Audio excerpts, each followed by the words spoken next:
This simple plant sits in your kitchen cupboard right now. 2,000 years ago, it fueled the Roman Empire. We are going to journey back in time to uncover the secrets of a food so vital, it helped build an ancient superpower. By the end, you will understand how a single, common ingredient shaped history, feeding legions and emperors alike. What mysteries are hidden within its tiny, unassuming form? How did it travel from a Roman soldier's bowl to your modern table? What forgotten stories does this everyday food hold? What does it truly mean for a civilization to be built on something so humble? That unassuming plant is the lentil. You might have a bag of them in your pantry right now. Those tiny lens-shaped seeds that seem so ordinary. It is hard to believe that this simple legume was a cornerstone of the Roman world.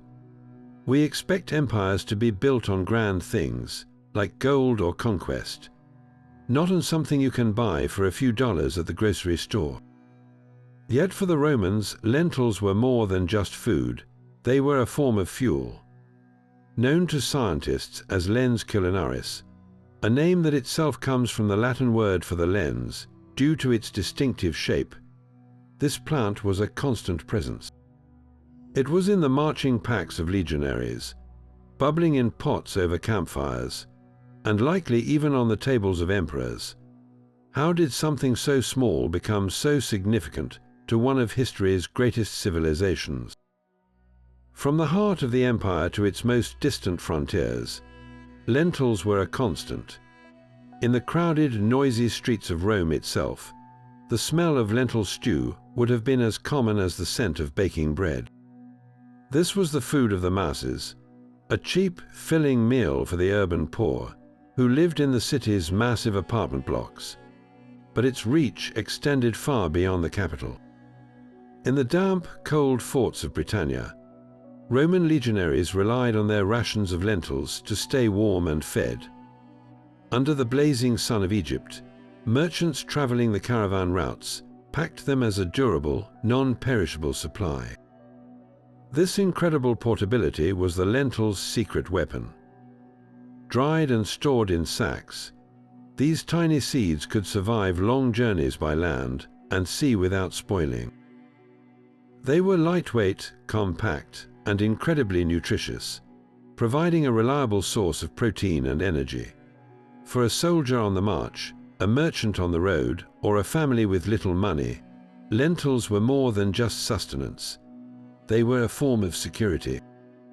In a world without refrigeration or fast transport, having a food that could last for months, even years, was a matter of survival. How many Roman conquests, how many long journeys were powered by this simple, dependable fuel? This humble plant did not just feed individuals. It fueled the entire machine of empire, connecting the bustling forum to the lonely frontier outpost with a single common thread. But the true genius of the lentil lies beneath its humble appearance. Packed within each tiny seed was a nutritional profile that could rival any modern superfood. These legumes were a powerhouse of protein, essential for building and repairing the muscle tissue of soldiers and laborers. They were brimming with dietary fiber, which promoted digestive health and provided a slow, steady release of energy, preventing the crashes that came from simpler carbohydrates. And crucially, they were a vital source of iron, a mineral fundamental for carrying oxygen in the blood, for fighting off fatigue, and for maintaining the sheer physical endurance required by the Roman way of life. Think of a legionary on a forced march, carrying gear that could weigh nearly 100 pounds. His body would be screaming for fuel, for the specific nutrients that could stave off exhaustion and keep him moving. A simple bowl of lentil stew provided that exact combination of sustained energy and muscle-supporting protein. We often picture ancient diets as primitive or lacking, but the Roman reliance on lentils reveals a surprisingly sophisticated, almost intuitive, understanding of nutritional need. They did not have our scientific terms, of course. They did not speak of amino acids or hemoglobin. Instead, they knew through experience and observation that this particular food made people stronger, healthier, and more resilient. It filled the belly for hours, it gave soldiers the strength to wield a gladius, and it helped the urban poor survive on very little. In many ways, their staple food was a form of ancient medicine, a preventative measure against malnutrition that kept the empire's heart beating. How many other secrets of health and vitality did the ancient world discover, long before our laboratories gave them names? Roman farmers understood the land with an intimacy we have largely lost today. They knew that to reap a bounty of lentils, they had to work in harmony with the earth. These hardy plants thrived in light, well-drained soils, the kind that did not hold too much water and risk rotting the seeds. The best lands were often those that had been rested, or had hosted other crops the year before. Because the Romans were masters of a clever system called crop rotation. They would not plant lentils in the same field year after year. Instead, they might grow a grain like wheat one season, then plant lentils the next. This practice was not just about giving the soil a break. It was a brilliant, natural way of replenishing it. Lentils, like other legumes, have a unique ability to take nitrogen from the air and fix it into the soil.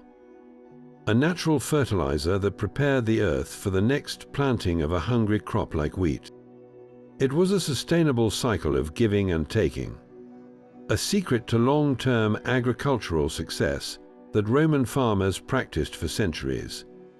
The rhythm of the lentil was tied to the seasons. Planting happened in the autumn, allowing the young plants to establish themselves through the cooler, wetter months. Then, come the warmth of late spring or early summer, the fields would be ready for harvest. This was a critical and labor-intensive time. Whole families would move into the fields, using simple sickles to cut the plants close to the ground. They would then gather them into bundles to dry, often beating the stalks on threshing floors to separate the precious, lens-shaped seeds from their pods. This entire cycle, from sowing to harvest, was a gamble against the weather and pests, a test of a farmer's skill and patience. We know these details because Roman writers meticulously recorded them. A stern statesman named Cotto the Elder, in his famous manual on agriculture, gave direct, no-nonsense advice on how to run a farm, including the cultivation of legumes like lentils. His words were a guide for wealthy landowners, but the practices he described were the bedrock of food production for the entire empire. This was not haphazard gardening. It was a sophisticated, organized science that fed millions. The lentils that sustained a legionary in Gaul or a merchant in Syria began their life in these carefully managed fields, a product of ancient wisdom passed down through generations. The journey of the lentil from field to table was a transformation of both flavor and function. In the heart of a Roman home, whether a grand villa or a simple insular apartment, this humble seed was turned into sustenance. The most fundamental tool was the cacabus, a sturdy, rounded pot made of bronze or coarse pottery. This vessel would sit directly in or over the glowing embers of a hearth, a simple fire pit that served as the kitchen's engine. For most Romans, cooking was a direct, elemental process. Water would be brought to a boil in the cacabus, and the dried lentils were added, simmering for hours until they softened into a thick, hearty pulp. This was the most basic form of lentil porridge, known as pulse or pulse, a dish so ancient and common it predated the empire itself. It was filling, it was cheap, and it required little more than a single pot and a source of heat. But the Roman palate, even among the common people, craved more than mere blandness. So into this bubbling pot would go other ingredients, whatever was affordable and available. A handful of chopped onion or leek, a few crushed cloves of garlic, perhaps some parsley or a bay leaf for aroma, a drizzle of olive oil, or if a family was lucky, a scrap of salted pork or a fish sauce called garum would be stirred in, lending a deep, savory saltiness that transformed the simple porridge into a flavorful stew. This was a meal that could simmer all day, its smells mingling with the wood smoke, ready to feed a hungry family after a long day's work. The entire process, from the single pot to the shared bowl, was a testament to efficiency and resourcefulness. In a world without precise timers or temperature controls, the cook's skill was judged by taste and texture alone, knowing just when the lentils had reached that perfect state of tender disintegration. Can you almost hear the bubble of that pot and smell that simple, savory steam rising through a Roman kitchen? That simple pot of lentil stew bubbling over a commoner's fire tells only half the story. In the rigidly stratified world of ancient Rome, this humble food revealed the deep chasm between social classes. For the vast majority of Romans, the poor, the laborers, and the enslaved, lentils were not a choice but a cornerstone of survival. Their daily meal, that thick porridge called pulse, was a monotonous but vital source of calories. It was the food that staved off hunger, a constant reminder of their place in the economic order. A soldier's pay, for instance, could be partially deducted for his rations, which prominently featured lentils, making it the fuel of the empire's military machine. For these people, the lentil was a symbol of necessity, of making do with very little. Yet, step into the dining room of a wealthy patrician, and you would find the same ingredient playing a completely different role.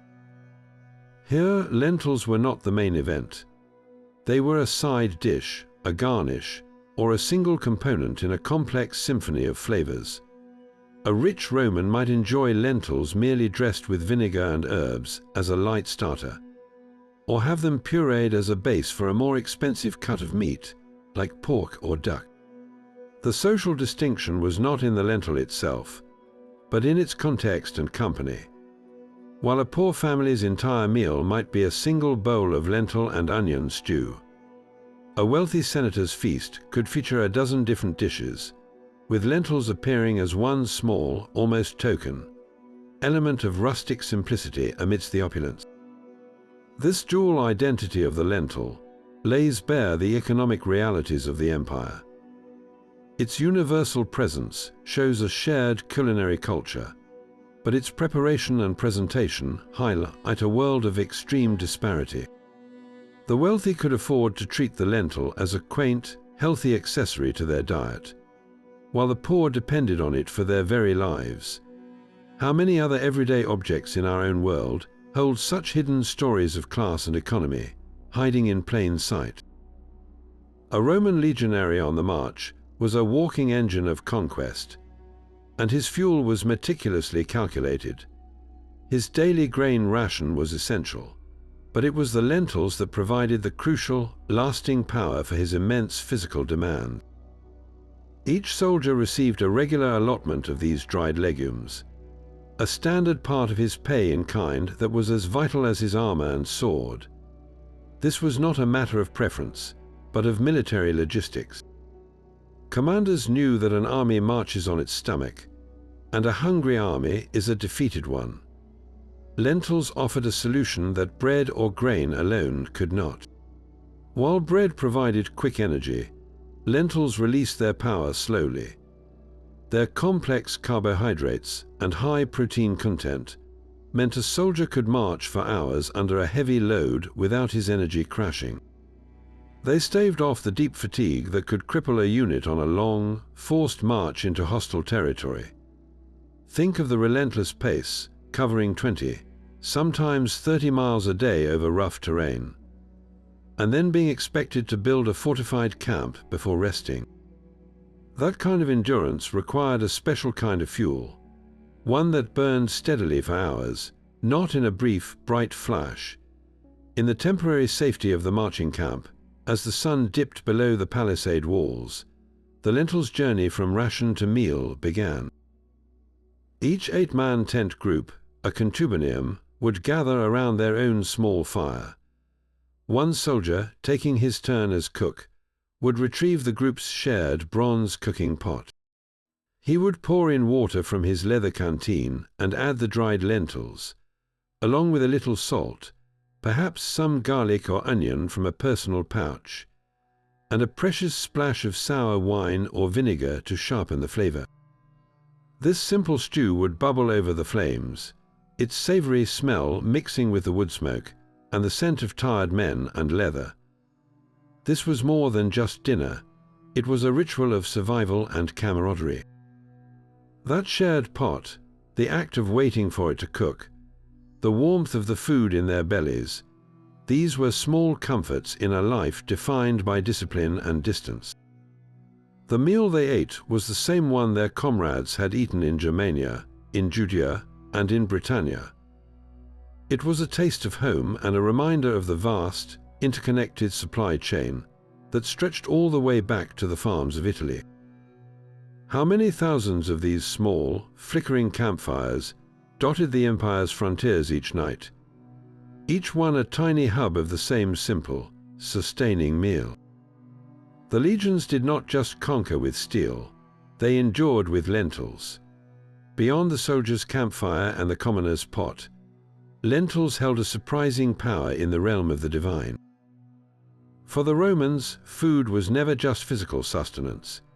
It was a bridge to the gods, and this humble legume had its own sacred role. In some of the most solemn religious ceremonies, lentils were chosen as a key offering to Jupiter himself, the king of all gods. Imagine a state priest, a pontifex, preparing for a major public ritual. Among the carefully selected items, perhaps a white lamb or wine, would be a simple offering of these seeds. This was not a grand or expensive gift, but one of purity and ancient tradition. The offering of lentils to such a powerful deity suggests they were seen as a fundamental, almost primal form of nourishment, worthy of pleasing the highest powers. Their very simplicity and earthiness made them a potent symbol of basic, unadorned life, a gift from the soil to the heavens. Yet this same simple food also cast a shadow into the world of the dead. In certain funerary practices, lentils took on a darker, more somber symbolism. They were sometimes included in meals for the dead, left at grave sites, or used in rituals during the parentalia, a festival honoring deceased ancestors. In this context, they were connected to the underworld, to the silent, final journey of the soul. Some sources even suggest they were considered food for the lemures, the restless and potentially malevolent spirits of the dead. Why would one food carry such opposing meanings? It speaks to the Roman understanding of the lentil's core nature. As a seed buried in the earth, it underwent a kind of death and rebirth, sprouting into new life. This cycle mirrored the human journey from life to death, and perhaps to an afterlife. Its dark, muted color and its role as a food of last resort for the poor also associated it with mortality and the end of things. So the same lentil that was offered to the shining Jupiter in the daylight could also be a token for the spirits in the darkness of the tomb. This duality reveals a culture that saw the sacred and the profane intertwined in the most ordinary objects. The food that built an empire also helped to navigate the mysteries of life and death, a tiny lens-shaped key to understanding the Roman soul.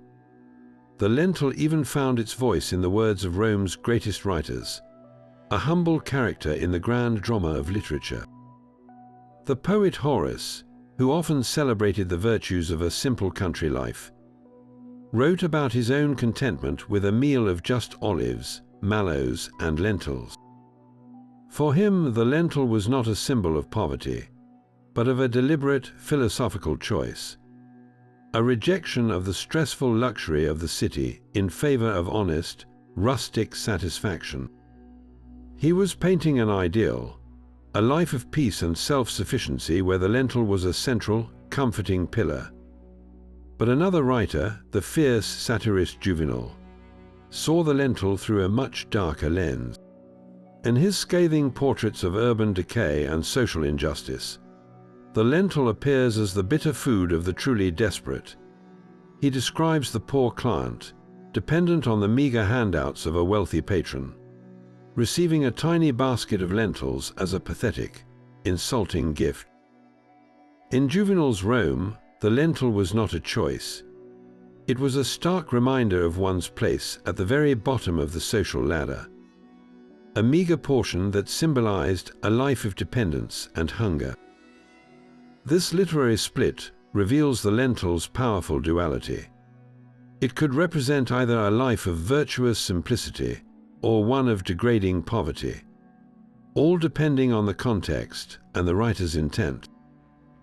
Beyond the written word, the lentil left its mark in the silent stories told by art. While not a grand subject for statues of emperors, this little seed appears in the detailed mosaics that decorated Roman floors. In one famous example, the unswept floor mosaic, we see a stunningly realistic scene of dinner scraps scattered as if just fallen. Among the fish bones and fruit peels, you can clearly make out a few carefully placed lentils. They are part of the illusion of everyday life, a tiny, authentic detail that grounds the art in reality. These artistic fragments are incredibly telling. The lentil was so commonplace, so woven into the fabric of daily existence, that it naturally found its way into the art that depicted that very life. It was not considered a subject worthy of a grand mural on its own, but it was an essential bit player in the larger scene of Roman domesticity. Its presence in these mosaics confirms its role as a constant, almost invisible background actor in the Roman world. We hear its story through the conflicted voices of poets, and see its quiet truth embedded in the floors of homes, a testament to an ingredient that was both despised and essential, a mirror held up to the complex soul of an empire. One of the most direct windows into the Roman kitchen is a cookbook known as Apicius. This collection of recipes, surviving from the ancient world, gives us the actual flavors enjoyed by the Roman elite. And there, nestled among instructions for flamingo and so's womb, is a simple but telling entry for a lentil dish titled Alita lenticulum, which translates to another lentil dish. This name itself is a quiet clue, suggesting that lentils were so common they warranted multiple preparations. The recipe is a culinary time capsule. It instructs the cook to boil the lentils with leek and coriander, but the process does not end there. Once the lentils are cooked, a complex sauce is prepared separately. This sauce is a vibrant mix of flavors that would surprise any modern palate. It combines lovage, oregano, a splash of wine, a generous pour of olive oil, and a fish sauce called liquemen, which was the Roman equivalent of soy sauce or Worcestershire, providing a deep, savory umami backbone. This mixture is then thickened with a simple roux of flour and water before being combined with the cooked lentils and leeks. The final, crucial touch is a generous garnish of fresh green coriander and mint. Think about that for a moment. This is not the monotonous gruel of the poor. This is a dish with layers of texture and a symphony of tastes. The earthy foundation of the lentils is pierced by the sharp, onion-like flavor of leek. The warmth of coriander seed and oregano in the cooking process is then refreshed by the bright, cool burst of fresh mint and coriander leaf at the end. The sauce adds a rich, savory, and slightly tangy complexity from the wine and fish sauce. This single recipe dismantles any notion that Roman food was bland or one-dimensional. It reveals a cuisine that valued balance and contrast, that knew how to build flavor from the ground up. The lentil here is not just filler, it is the sturdy canvas upon which a much more intricate painting is made. How many other everyday foods in our own pantries once held such complex and celebrated roles in the kitchens of the past. This simple seed was also a form of currency, a tangible piece of the Roman economy. Lentils were cultivated on a massive scale, not just in the Italian heartland, but across the empire's breadbaskets. The sun-baked fields of Egypt, the fertile plains of North Africa, and the river valleys of the Near East all produced vast surpluses of this vital legume. This was not small-scale farming for local consumption. This was commercial agriculture designed to feed the empire's engine. From these provincial farms, lentils began a long journey. They were poured into coarse sacks, loaded onto creaking wooden carts, and hauled to bustling river ports along the Nile. There they were transferred to the deep holds of merchant ships, vessels that would brave the unpredictable waters of the Mediterranean. This was the lentil trade, a sprawling network of routes connecting the empire's most productive lands to its hungriest mouths in cities like Rome and the military camps along the northern frontiers. The movement of these humble seeds was as critical to the empire's stability as the movement of its legions. It was a flow of calories and protein, a supply line that had to remain unbroken. Have you ever considered how many ships, carts, and laborers were dedicated solely to transporting this one common food? Its value was so concrete and reliable that lentils were often used as a form of payment. Soldiers received them as part of their official rations, a direct conversion of their pay into sustenance. More significantly, lentils could be collected as tax. For many provincial farmers, their annual tax obligation to the Roman state was not paid in silver coins, but in kind, with a portion of their harvest.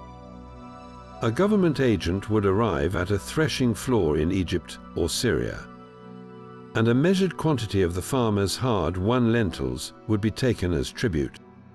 This system bypassed the need for scarce coinage in rural areas and directly supplied the state's granaries.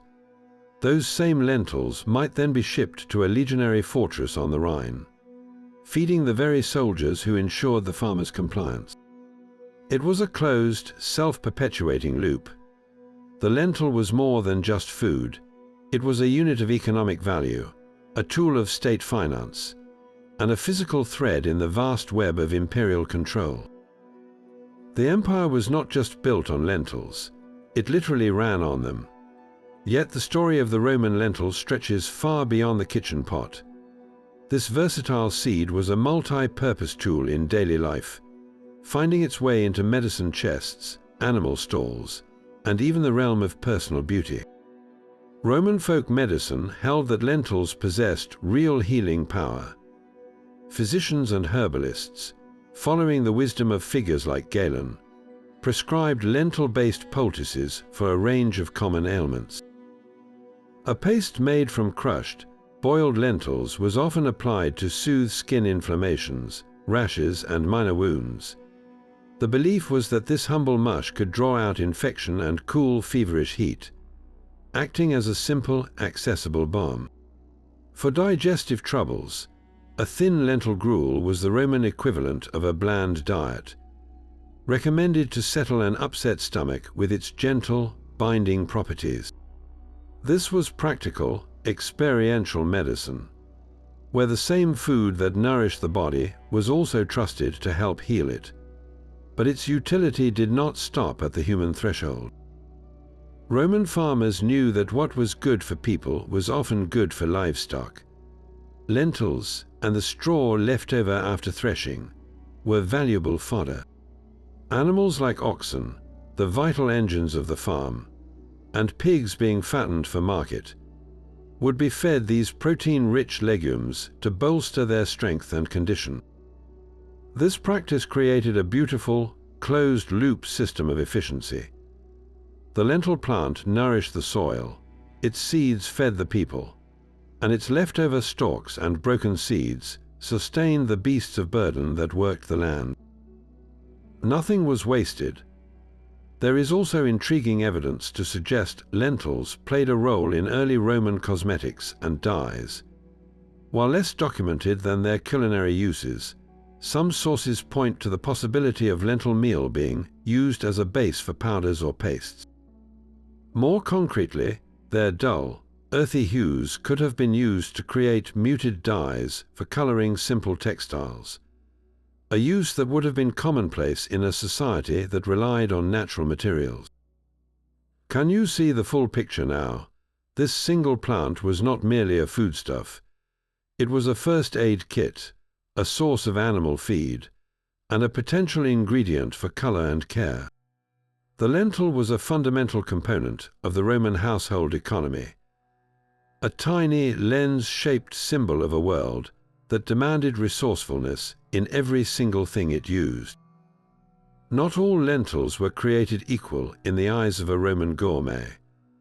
While the common person's pot might hold any available variety, the elite could be surprisingly discerning about the tiny seeds on their plate. Roman sources reveal they recognized distinct types, each with its own reputation and preferred use. The most celebrated of all was the Egyptian lentil, renowned for its vibrant red color, its delicate, thin skin, and its ability to cook down into a particularly smooth and creamy consistency. This was the lentil of choice for the wealthy, a prized import that traveled from the Nile Valley to the finest kitchens in Rome. Its quality was so esteemed that it often commanded a higher price, a luxury within a staple food. But other varieties had their place. There were larger, darker lentils, perhaps more common in local Italian markets, which held their shape better and offered an earthier, more robust flavor. These were the workhorse lentils, perfect for heartier stews that needed to simmer for hours. Then there were the tiny, almost black lentils, valued for their striking appearance and firm texture, possibly used as a garnish or in cold salads dressed with vinegar and herbs. The Roman palate appreciated these subtle differences. A gourmet would note the color, judging a dish by its appealing hue. They would taste for texture, preferring lentils that were neither too mushy nor too hard. The finest Egyptian lentils were praised for dissolving gracefully into a puree, creating a velvety base for other, more expensive ingredients. This hierarchy of lentils reveals a sophisticated consumer culture hidden within a food we consider utterly basic. The choice between a common brown lentil and a prized red one was a quiet, but clear marker of status and taste. In a world without the global food trade we know today, the very origin of your lentils could be a conversation piece. How many other everyday foods in our own pantries carry such hidden layers of variety and history, waiting to be rediscovered? The lentil never dined alone in the Roman world. It was part of a larger family of staple pulses, including the humble chickpea and the robust broad bean, all competing for space in the empire's pantry. Chickpeas were another common sight, often roasted as a simple street snack or ground into flour. They were hardy and filling, but they lacked the lentil's versatility and its ability to break down into that signature, creamy consistency that thickened a stew so perfectly. Broad beans were even more fundamental, a truly ancient food that was also used in religious rituals. Yet they were coarser and required longer cooking to become palatable. Among these rivals, the lentil held a distinct advantage. Its smaller size meant it cooked faster, a crucial factor when fuel was scarce. Its neutral flavor acted as a perfect canvas, absorbing and complementing other tastes, rather than dominating them. This made it the ideal partner for the one ingredient that defined the Roman palate more than any other, the fermented fish sauce known as garum. Imagine that combination, the earthy, starchy comfort of a lentil stew, transformed by a single splash of this powerful, pungent liquid. Garum was the ketchup or soy sauce of the Roman world, a salty, umami-rich condiment brewed from fermented fish guts and salt. It was produced in massive factories along coastlines and shipped in distinctive clay amphorae to every corner of the empire. A cook would add a spoonful of this dark sauce to a bubbling pot of lentils, and the entire character of the dish would change. The simple porridge was suddenly deepened, sharpened, and complex.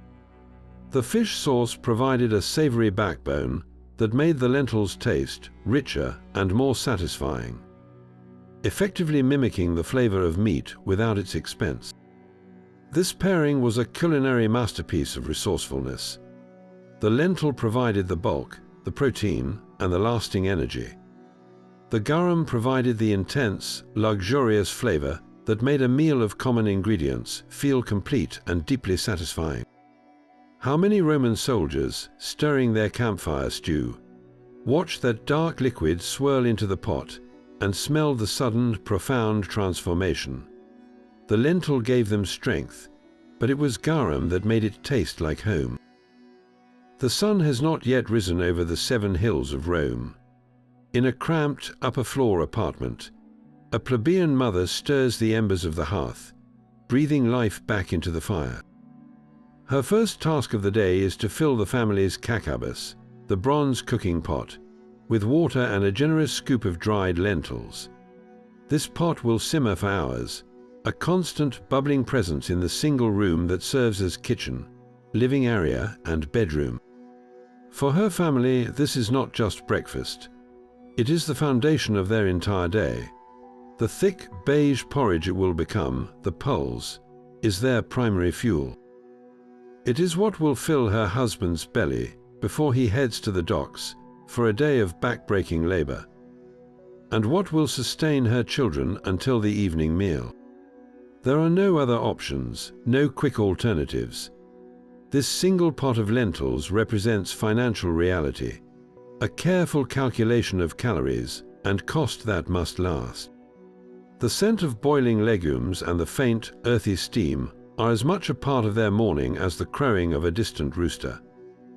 By the time the city gates swing open and the forum begins to echo with the shouts of merchants, their simple meal is ready. Each family member receives a bowl of the hot, plain porridge. It is filling and warm, but undeniably monotonous. To make it palatable, they might stir in a pinch of salt, a clove of raw garlic for a sharp bite, or if the budget allows, a few drops of precious olive oil or a spoonful of sharp vinegar to cut through the starch. This is how the Roman workday begins for millions, not with variety, but with dependable, starchy sustenance.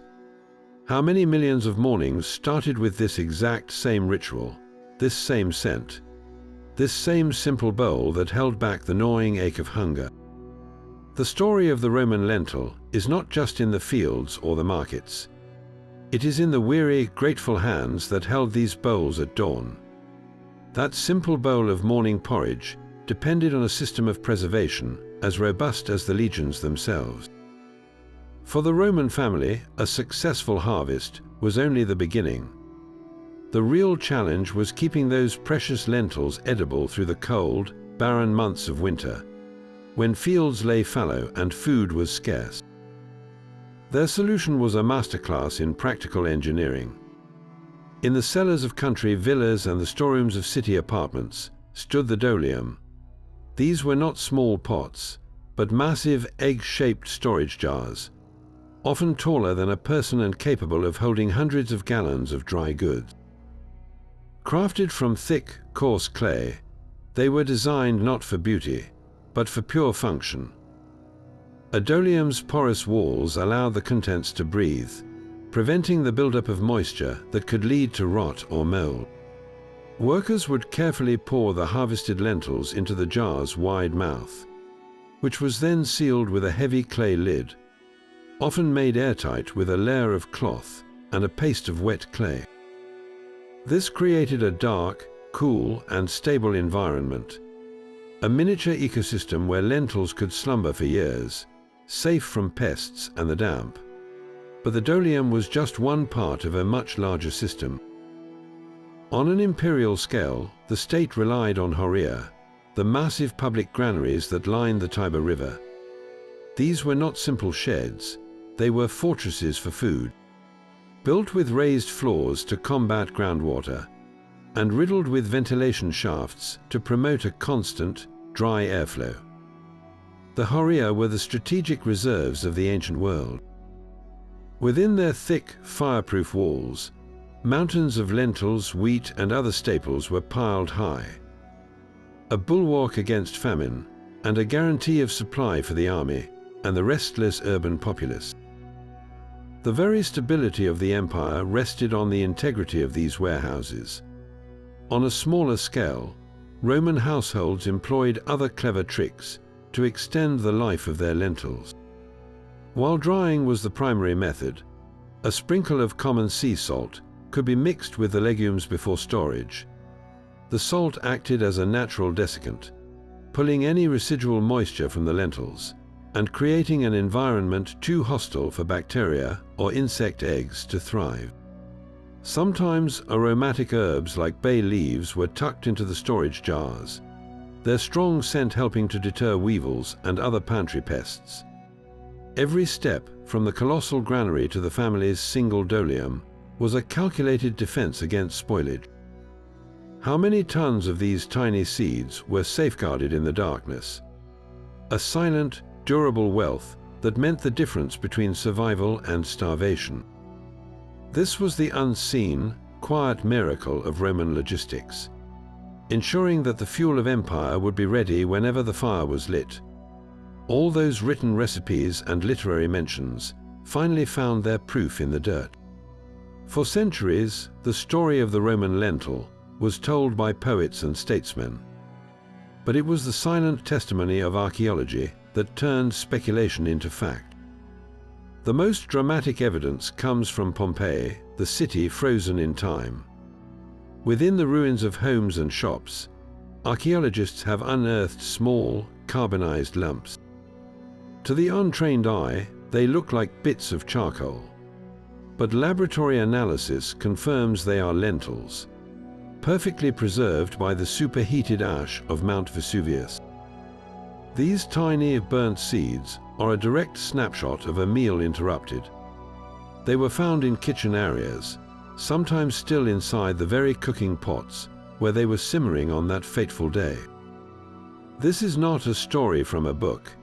It is a physical object, a relic of an ordinary moment that became eternal. The carbonization process tells us something crucial. These lentils were stored dry, just as the Roman writers advised. The volcanic surge did not create them. It merely baked and preserved them exactly as they were, capturing a single mundane ingredient in a state of suspended animation. What does this simple, charred seed from a Pompeian kitchen tell us that a poem by Horace cannot? It confirms the universality of the lentil. It was there in the wealthy villa with its beautiful frescoes, and it was there in the cramped apartment of the baker. Its presence cuts across social lines, proving it was a true staple for an entire city, from top to bottom. But the evidence stretches far beyond Pompeii. On military sites along Hadrian's Wall in northern Britain, the analysis of ancient trash pits, called middens, reveals lentil remains mixed with animal bones and broken pottery. These are the leftovers from a legionary's meal, discarded 1900 years ago. The very fact that lentils are found in such a cold, distant province is a testament to the incredible reach of Roman supply chains. It was one thing for a poet in sunny Italy to write about eating lentils, but it is another thing entirely to find their physical remnants in the wet, windy north, proving that the Roman army carried its taste for this staple to the very edge of the known world. Every single carbonized seed is a data point, a tiny, unassuming piece of evidence that builds an irrefutable case. The empire truly was built on and connected by this humble, durable, and indispensable food. The fall of Rome did not mean the end of the lentil. As the empire's political structure crumbled, its culinary foundations remained, carried forward by the very people who had depended on them. In the monasteries that became bastions of knowledge and agriculture throughout the Dark Ages, monks meticulously cultivated lentil patches within their walled gardens. This humble legume was a perfect fit for their ascetic lifestyle, providing a reliable meat-free source of protein that adhered to religious dietary laws. Its story became intertwined with the spread of Christianity, a tangible link to a past era of order and abundance. Meanwhile, the trade routes that had once pulsed with imperial traffic now carried different, but no less determined, merchants. Arab traders became the new guardians of this agricultural legacy, transporting lentils along silk roads and sea lanes, introducing them to new cuisines from the Indian subcontinent to the Iberian Peninsula. It was through these channels that the lentil truly went global, its durability making it an ideal commodity for long, uncertain journeys. The lentil that had fueled a legionary was now simmering in a Persian pot, ground into an Indian dal, and thickening a Spanish peasant's stew. Its journey was a quiet, persistent migration, outlasting empires and adapting to countless cultures. How did a food so ancient manage to weave itself into the very fabric of so many modern diets? The answer lies in its fundamental, unchanging virtues. It remained cheap, it remained nutritious, and it remained incredibly versatile. While the Roman garum faded from memory, new flavor profiles emerged. In France, lentils from the region of Pompeii gained a reputation for their unique, peppery taste. In the Middle East, they were transformed into rich, spiced soups and mixed with rice.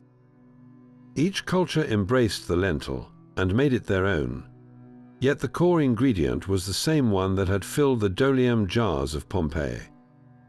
This was not a story of rediscovery, but of continuous inheritance. The lentil never vanished, it simply evolved, traveling from the ruins of an empire to the very bowl on your kitchen counter. That simple lentil soup you might enjoy today is not just a meal.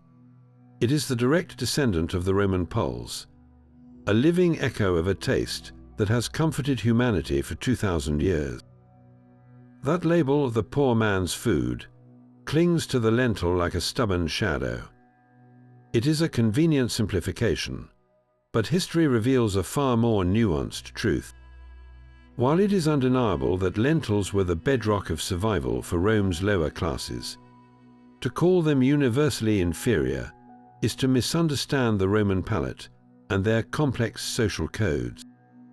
The true distinction was never about the ingredient itself, but about the artistry and context of its preparation.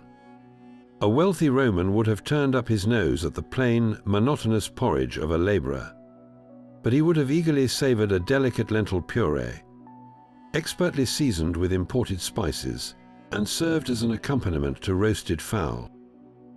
The social judgment was not passed on the lentil, but on the lack of sophistication in its cooking. This is why we find such contradictory evidence in the historical record. The poet Apicius, in his satires, mocks a miserly host for serving a single, cheap lentil split between two guests, using it as a symbol of pathetic stinginess. Yet, in the same era, the agricultural writer Columella provides detailed instructions for cultivating the finest lentils, treating them as a valuable and respectable cash crop for any serious farmer. How could one thing be both a sign of poverty and a subject of agricultural expertise? The answer lies in the Roman concept of humanitas, a cultivated refinement that extended to one's taste in food. For the elite, enjoying simple foods, when prepared with elegance, was a mark of this sophistication. It showed a connection to rustic, traditional Roman virtues, a conscious choice rather than a grim necessity. The lentil was a versatile actor in this social theatre. On the street, it was a basic fuel. In a patrician's dining room, it was a nostalgic nod to a simpler past, a culinary prop in a performance of cultivated taste. The food itself did not change, but its story was rewritten by the hands that prepared it and the company it kept. So the next time you hear the lentil dismissed as a humble peasant food, remember the complex layers of history simmering within it. This tiny seed was not trapped by its reputation. It was empowered by its incredible adaptability, playing every role from a symbol of desperation to a badge of discerning taste. You can still taste a piece of that ancient world in your own kitchen. Recreating a simple Roman lentil dish is surprisingly straightforward, and it connects you to a 2,000-year-old tradition with a single spoonful. Let us build a version of that Apician lentil recipe using ingredients from any modern grocery store. Start with 1 cup of common brown or green lentils, rinsing them well in a colander.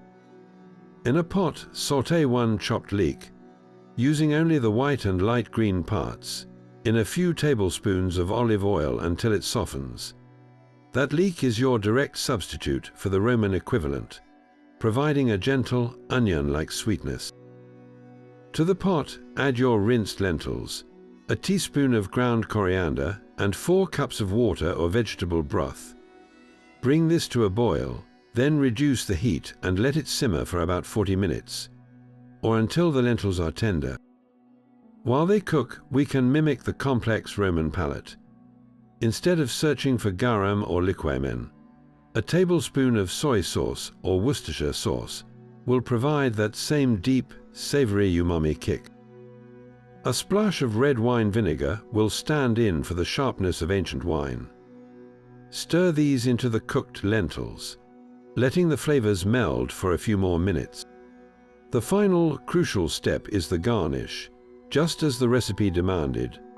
Chop a handful of fresh cilantro, which is the leaf of the coriander plant, and a handful of fresh mint. Stir most of it into the pot right before serving, saving a little to sprinkle on top for a burst of color and fresh aroma. The result is a stew that is both familiar and strangely ancient. You will taste the earthy foundation of the lentils, the savory depth from the soy sauce, and the bright herbal lift from the mint and cilantro. It is hearty, healthy, and deeply satisfying.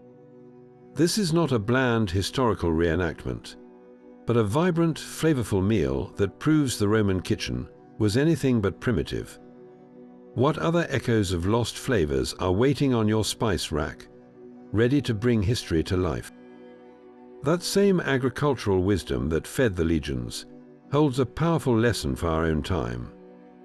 The Roman farmer, patiently rotating his crops, understood something we are only now fully appreciating with our modern science: that the health of the soil is the true foundation of any civilization. Their systematic use of lentils in crop rotation was not just a clever trick. It was a form of natural alchemy. Lentils, like all legumes, possess a miraculous ability. Tiny bacteria living in nodules on their roots take inert nitrogen from the air we breathe and convert it into a form the plant can use. A natural fertilizer produced directly in the soil. When the lentil harvest was over, those roots would decompose, leaving behind a gift of enriched, nitrogen-rich earth, perfectly prepared for the next season's planting of a demanding crop like wheat or barley. This was a closed, sustainable loop, a system of giving back as much as it took. The Romans did not have synthetic chemicals to force fertility from exhausted ground. They had a partnership with a plant that could create fertility from thin air. Can you see the elegant simplicity of that cycle? It meant their farming could continue for generations on the same land without destroying it. This ancient practice is now a cornerstone of modern sustainable and organic farming. We call it green manure.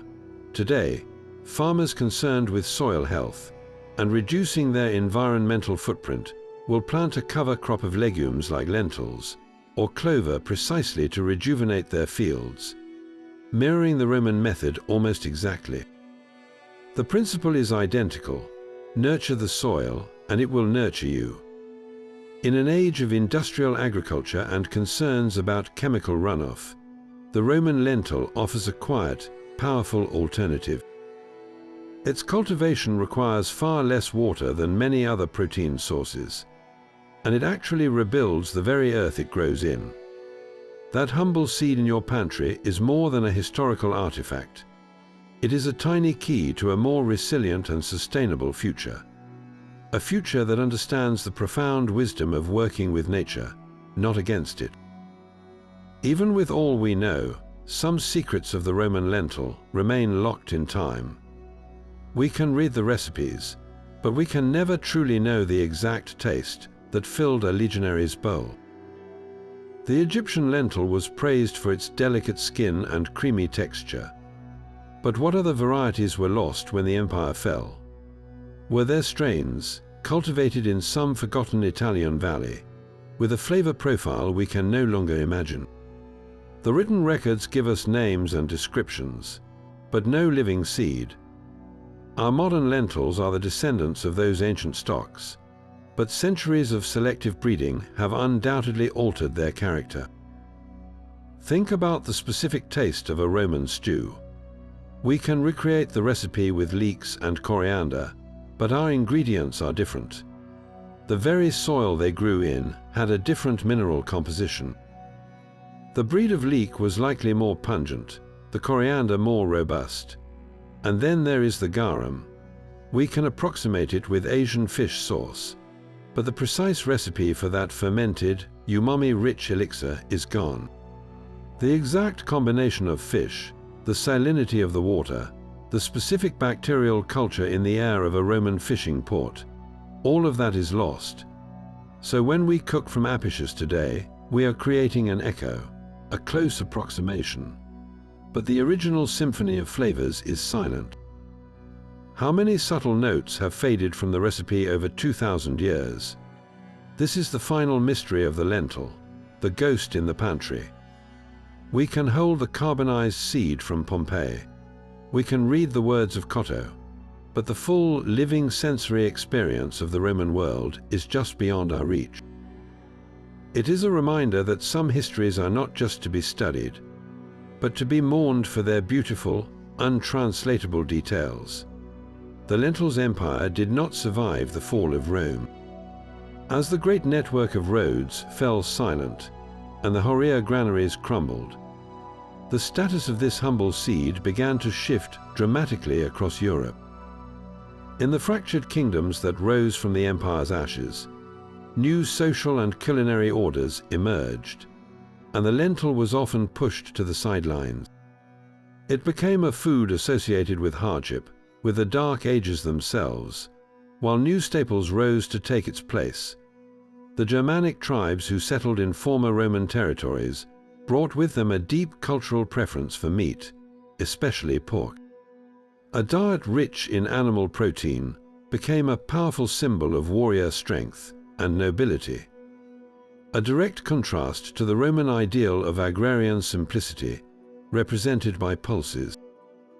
Furthermore, the feudal system that organized medieval life created a new hierarchy of foods.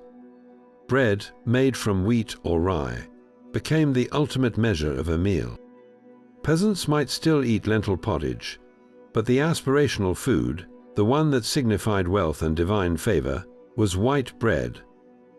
The lentil was caught in this cultural shift, demoted from a universal staple to a mark of poverty, or a food for religious abstinence during Lent. Yet this decline was not universal. While Europe turned away, the lentil found a permanent and celebrated home elsewhere. In the Middle East and across Asia, it was embraced not as a food of last resort, but as a culinary treasure.